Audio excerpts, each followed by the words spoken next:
Bonjour et bienvenue sur une nouvelle vidéo de Solpedine, la formation Excel qui va booster ta carrière. Et aujourd'hui, on va faire une vidéo un petit peu différente.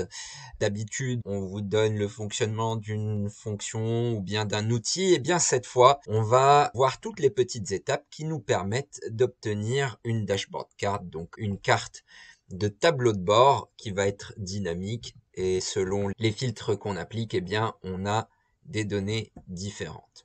Alors, plusieurs petites étapes pour créer la même chose qu'ici. On part d'un tableau croisé dynamique. Dans ce tableau croisé dynamique, mettons que nous, ce qui nous intéresse, c'est juste d'avoir les factures, ou en tout cas le montant payé. Donc, je vais faire égal ça. Et remarquez bien que dans ma barre de formule, c'est pas juste l'adresse H7 vraisemblablement qui est sélectionnée, mais on a une fonction lire données table croisée dynamique. C'est très important, c'est ce qui va nous permettre de pouvoir filtrer après et avoir le détail, avoir une carte dynamique. Donc on valide ça et on obtient 56 238 €. Vérifiez bien qu'on a bien le format parce que ça va se retrouver dans notre forme.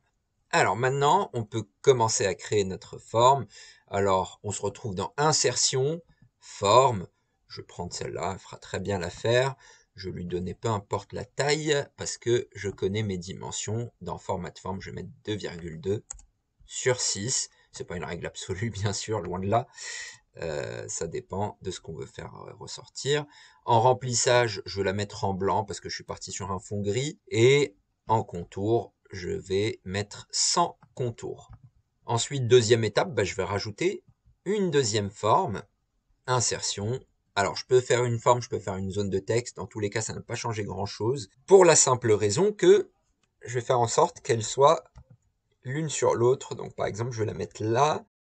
Je vais pas changer tout de suite sa couleur, comme ça je peux la récupérer plus facilement visuellement. Donc j'enlève juste le contour. Et puis je vais faire dans la barre de formule égal à, et puis je vais chercher mon payé. Je valide. Et là, tout de suite, j'ai 56 238 €. Donc maintenant, je peux revenir dans format de forme et finir le travail. Donc en termes de remplissage, je vais mettre soit en blanc, soit entre aucun remplissage. Ça va pas changer grand-chose. En termes de contour, bien entendu, pas de contour. Ça fait toujours plus propre avec les formes. Et puis après, je peux jouer avec le texte pour le rendre soit plus grand, en gras. On obtient ça. La bonne nouvelle, vu que ces segments sont reliés au tableau croisé dynamique, si je fais juste 2022, je sais que j'ai encaissé 13 552 € en 2022.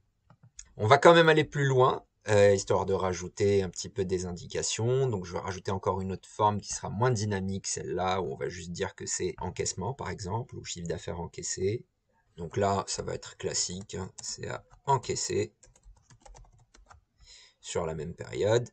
Donc pareil, format de forme, pas de remplissage, pas de contour, et un texte peut-être en gris foncé. Je mets pareil en gras. Bon, c'est pas exactement la même couleur que la carte d'à côté. Une dernière petite étape, plus cosmétique, on va ajouter aussi une petite icône, histoire d'agrémenter ça, pour rendre ça plus visuel. Donc là, dans Insertion, vous avez Illustration, icône. Si je tape commerce, par exemple, dans ma barre de recherche, j'obtiens les icônes commerce. Et donc, cette icône, elle fera très bien l'affaire. Je vais l'insérer. Je la mets en 1 cm sur 1 cm.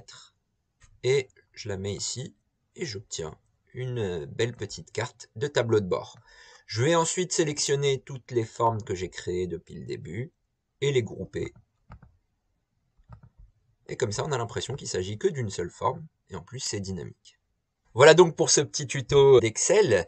Je vous invite à nous contacter, bien sûr, pour en apprendre plus sur ce logiciel sous-estimé qu'est Excel. Vous trouverez tous les liens pour nous contacter, pour aller sur notre site et pour en découvrir plus sur certaines fonctions ou outils dans la description.